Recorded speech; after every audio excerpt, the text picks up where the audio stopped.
TVK கட்சிக்கு வந்து அவங்க கொள்கை கோட்பாடுல தான் ஒரு குழப்பம் இருக்குன்னு பார்த்தா வர வர அவங்களுக்கு எல்லாத்துலயுமே வந்து ஒரு குழப்பம் இருக்கு. அப்படி ரீசெண்டா ஒரு சைக்கிளை வச்சு ஒரு குழப்பம் போய்கிட்டு இருக்கு அவங்க கட்சிக்குள்ளேயே.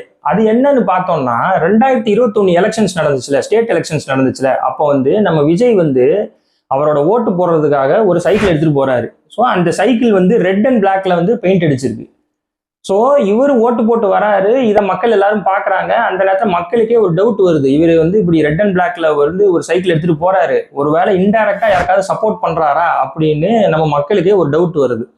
இது வந்து 2021 நடக்குது. ஸோ 2022 என்ன நடக்குதுன்னா, பீஸ்ட்னு ஒரு படம், அதாவது அதுவே ஒரு காவிய படம். அந்த படத்துக்கு வந்து ஒரு இன்டர்வியூ நடக்குது. அந்த நேரத்துல வந்து டைரக்டர் நெல்சனும் விஜயும் அந்த இன்டர்வியூல இருக்காங்க. டைரக்டர் நெல்சன் வந்து இதே கேள்வியை விஜய் கிட்ட கேட்கிறாரு. இப்படி நீங்க சைக்கிள் எடுத்துட்டு போனீங்க, இதை சுத்தி ஒரு டாக்கு போகுது, இதை பத்தி நீங்க என்ன சொல்றீங்க அப்படின்னு நெல்சன் கேட்கிறாரு.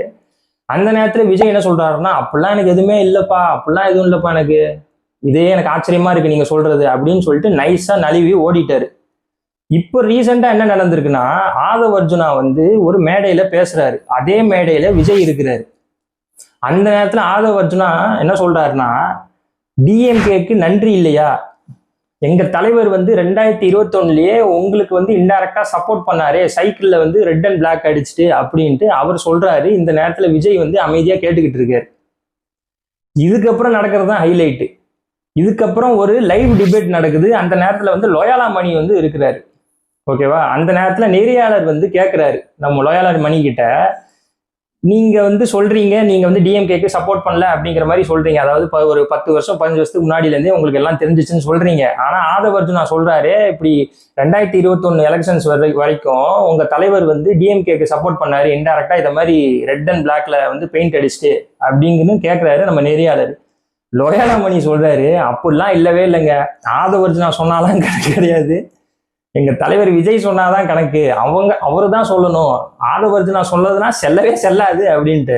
ஸோ எங்க 3 பேருக்குள்ளேயுமே ஒரு சின்ன இன்ஃபர்மேஷனை வச்சு எந்த அளவுக்கு குழப்பம்னு பாருங்க. அதாவது தலைவர் விஜய் ஒன்று சொல்றாரு, ஆதவ் அர்ஜுனா ஒன்று சொல்றாரு, லோயாலா மணி ஒன்று சொல்றாரு. இவங்க 3 பேருமே ஒரு இம்பார்ட்டன்டான பர்சன்ஸ் டிவிகே கட்சிக்குள்ள. ஸோ இவங்களுக்குள்ளேயே இந்த அளவுக்கு ஒரு குழப்பம் இருக்கு. நீங்களே ஒரு கடைசியில ஒரு முடிவுக்கு வாங்க, இந்த சைக்கிளை பத்தி என்னதான் இதுன்ட்டு நியூஸ்ன்ட்டு.